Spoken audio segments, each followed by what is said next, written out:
ఇప్పుడు రోజా గారని ఆవిడ చాలా సార్లు ఎమ్మెల్యేగా నిలబడ్డారండి. కామన్ అంటే ఒక ఆటో డ్రైవర్ నాతో అన్నాడండి. ఎంత రిజల్ట్ వచ్చేస్తుందని కూడా చెప్పగలిగాడండి. అటువంటిది ఈవిడ ఏమంటదంటే రోజా గారు హ్మ్. 40% వచ్చింది. రేవంత్ రెడ్డి గెలిచాడు. 40% మేము ఎందుకు రాలేదు 11 సీట్లే అంటది. ఏంటి అసలా ఆవిడకి ఎమ్మెల్యేగా 2, 3 సార్లు పోటీ చేశారు. అటువంటి పొలిటీషియన్ కూడా అలా అంటున్నారేంటండి అంత అంటే ఆటో డ్రైవర్ కూడా చెప్పగలిగారు అని అంటుంది సార్. ఆ! అలాంటి ఆటో డ్రైవర్లు కూడా వైఎస్ఆర్‌సీపీ వచ్చేస్తది అనుకునే వాళ్ళు కూడా ఉంటారు కదా సార్. ఆ! ఉన్నారండి. రెండు వైపులా ఉంటారు. మీరు కలిసిన వ్యక్తి హ్మ్. మీకు ఆ టైంలో సిట్యుయేషన్‌లో దగ్గరగా చెప్పగలిగినట్టు మీకు అతను గుర్తుండిపోయారు, రిజిస్టర్ అయ్యారు. అవునండి. బట్ ఇంకొక పక్కనే ఆటో అతను కూడా వైఎస్ఆర్‌సీపీ వచ్చేస్తనుకోవచ్చు. సో వాళ్ళు ఏ డేటా బేస్‌ల మీద అనుకున్నారు? ఏ ఎమోషన్ మీద అనుకున్నారా? జస్ట్ రఫ్‌గా ఉరామరికి లెక్కేసుకొని పోయినసారి ఇన్ని వచ్చాయి కదా! ఈ కులాలు కలిస్తే ఇన్ని వస్తాయి కదా! అనుకున్నారా? అది వేరే విషయం. బట్ రోజా గారు కూడా ఆబ్వియస్‌లీ ఎవరైనా గాని సరే మాకున్న ఒక ఎక్సెప్షనల్ కేస్ ఇస్తుందంటే మేము మామూలుగా ఎమోషనల్ బేస్‌ల మీద మామూలుగా మాకు రావాలని కోరిక గాని, లేకపోతే వాళ్ళు ఓడిపోవాలని కోరిక లేకుండా ఒక్కొక్క వర్గాల్ని లేకపోతే డేటా సైన్స్‌ని అప్లై చేస్తూ, స్లీపర్ సెల్స్ ఇన్ఫర్మేషన్ అప్లై చేస్తూ, మేము సర్వే శాంపుల్స్ అప్లై చేస్తూ, మాకున్న ప్రీవియస్ డేటా ఎక్స్‌పీరియన్స్‌ని జోడించి, ఒక్కొక్క నియోజకవర్గాన్ని జోడించి మొత్తం 175 చేయడం జరుగుద్ది. రఫ్‌గా అనుకోవడానికి ఎవరైనా అనుకోవచ్చు సార్. అది ఎమ్మెల్యే గారని అనుకోవచ్చు, మామూలుగా ఆటో డ్రైవర్ అని అనుకోవచ్చు. అంటే ఇప్పుడు రోజా గారి విషయం ఏంటంటే ఆవిడ అదే పాలిటిక్స్‌లో ఉన్నారు. ఎమ్మెల్యేగా పోటీ చేసి 40%కి 11 సీట్లకి అలా రిలేషన్ పెట్టకూడదు కదా! అలా ఉండదు. 40% వస్తే రావచ్చు. హ్మ్. సీట్లు మెజారిటీలు పడిపోయింది కదండీ అక్కడ.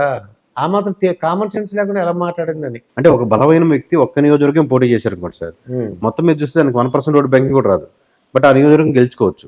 ఇండిపెండెంట్ ఒకరు గెలిచారనుకోండి ఒక పార్టీ తరఫున. హ్మ్. So that doesn't mean that ఓవరాల్‌గా వచ్చిన పర్సెంటేజ్ ఎంత ఒక సీట్ అన్నా అలా ఏయలేదు. కొద్దిగా అమాయకత్వంగా మాట్లాడినట్టు నాకు అనిపించిందండి.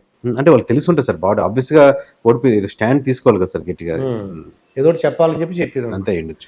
మరి ఇప్పుడు మీకు మంచి అంటే కూటమికి ఏదైతే వచ్చిందో ఆల్మోస్ట్ అదే చెప్పేసారండి మీరు. మెజారిటీలు కూడా చెప్పారు. వీళ్ళు అంటే ప్రముఖులు ఎవరైనా అంటే కూటమి వాళ్ళు మిమ్మల్ని అభినందించడం గాని, ఫోన్ చేయటం గాని కుటుంబాలే కదా సార్. ఇప్పుడు వైఎస్ఆర్‌సీపీ వాళ్ళైనా హ్మ్. నీకు మోస్ట్ ఆఫ్ ది ఎమ్మెల్యేస్‌లో కనీసం నలుగురిలో ఒకరైనా నాకు కొంచెం మంచి పరిచయాలున్నాయి. అలాగే టీడీపీ అయినా గాని, జనసేన గాని. సో అభినందించినది మామూలుగా పబ్లిక్‌గా ఏమన్నా గాని మీరు వెళ్ళిన విధానానికి, చెప్పిన విధానానికి నంబర్ ఉంది.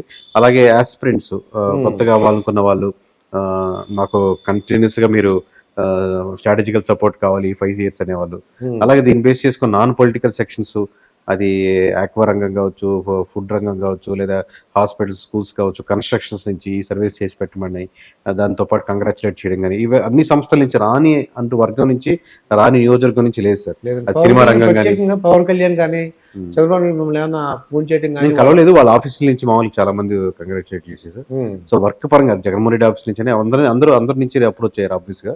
బట్ నేను వర్క్ పరంగానే కలవబోతున్నాను ఎవరైనా గాని. నేను వెళ్లి వాళ్ళకి కంగ్రాచ్యులేట్ చెప్పడం గాని, హ్మ్. నేను జస్ట్ వెళ్లి ఏదో కాఫీ తాగొద్దాం అని గాని అట్లాంటివి ఏం లేవు. పవన్ కళ్యాణ్ విజయం గురించి అంటే 2 సార్లు ఓడిపోయారు సార్ ఆయన. అవును సార్. ఎందుకంటే తెలుసు మనకు గాజువాక, భీమవరంలో ఓడిపోయారు.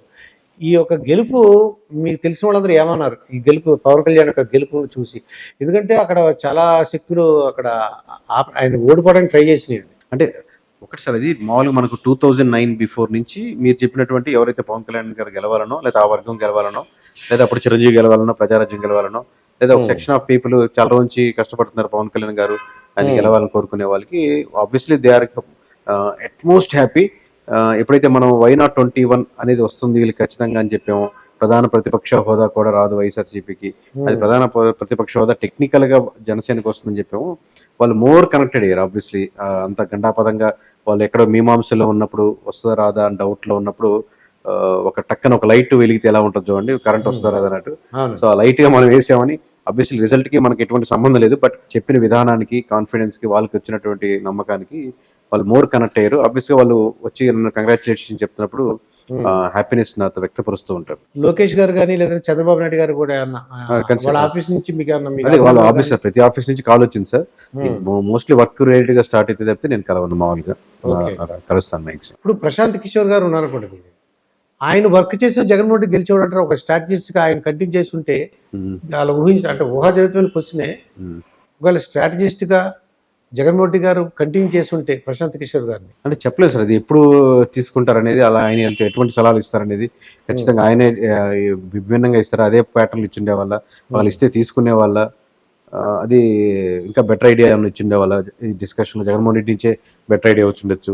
సో అది హైపోథెటికల్ గానీ మనం చెప్పలేం. ఆబ్వియస్గా ఒకటి మటుకు కన్ఫర్మ్ ఏంటంటే ఒక 1 year బిఫోర్ కానీ if they know these results are going to come ఇదే వేలో వెళ్తే అంటే ఎవరైనా కానీ చేంజెస్ చేసుకుంటారు కదా సార్.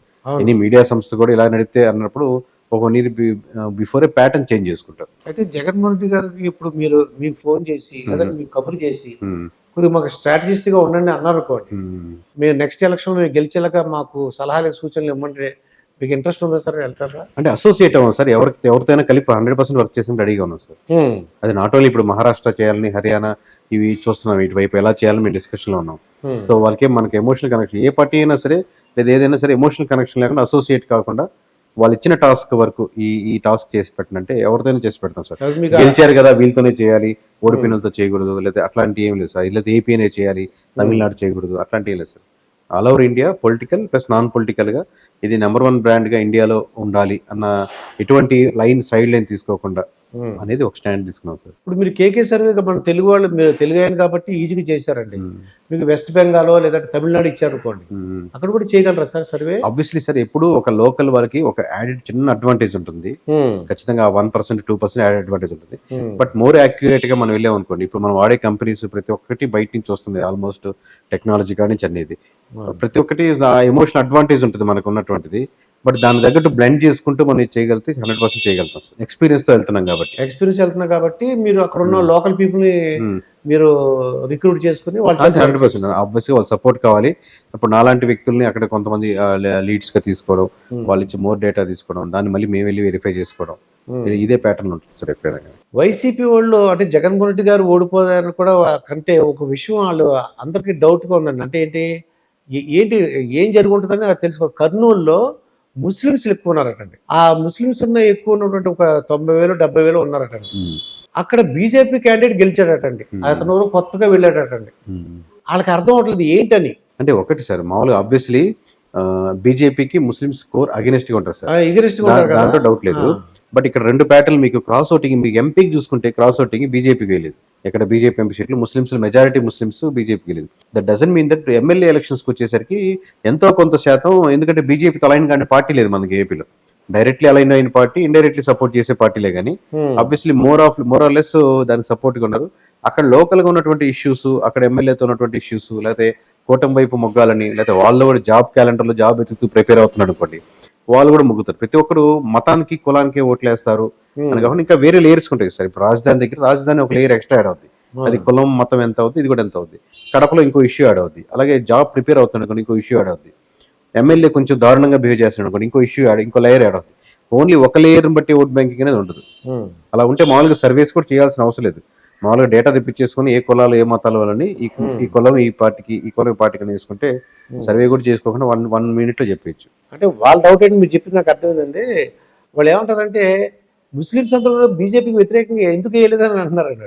అదే సార్, అది కరెక్ట్ కాదు అంటున్నాను. ఒక మతం కులం అన్ని లేయర్లో పనిచేయదు. కొద్దిగా మనకు ఎంపీ ఎలక్షన్స్ కి పైన ప్రధానమంత్రి ఎవరు అనే దాంట్లో ఫ్యాక్టర్ ఉంటుంది. కానీ లోకల్ ఎమ్మెల్యే వచ్చినప్పుడు కొంచెం మన దగ్గర ఏంటంటే సార్, ముస్లిమ్స్ కూడా కొద్దిగా ఇంక్లైన్డ్ లెస్ అసోసియేటివ్ హిందూతో కలిసి ఉంటారు. అరే బాయ్ మంచి రోజు ఏదో చెప్పు, షాప్ ఓపెన్ చేసుకోవాలి అంటాడు కొన్ని. అతను కంప్లీట్ గా రాడికల్ ముస్లిం స్వభావాలు మన దగ్గర ఏదో పూర్తి నార్త్ బెల్ట్ లో ఉన్నంత ఉండకపోవచ్చు లోకల్కి వచ్చేసరికి. బట్ ఇప్పుడు యూట్యూబ్ రోజు చూస్తున్నారు, అన్ని పిల్లలు ఇంపాక్ట్ పడుతున్నారు కాబట్టి ఆబ్వియస్ గా సెంట్రల్ పార్లమెంట్ ఎలక్షన్స్కి వచ్చేసరికి వేరే విధంగా ఆలోచించవచ్చు, లోకల్ ఎలక్షన్స్కి వచ్చేసరికి ఒక రకంగా ఆలోచించవచ్చు.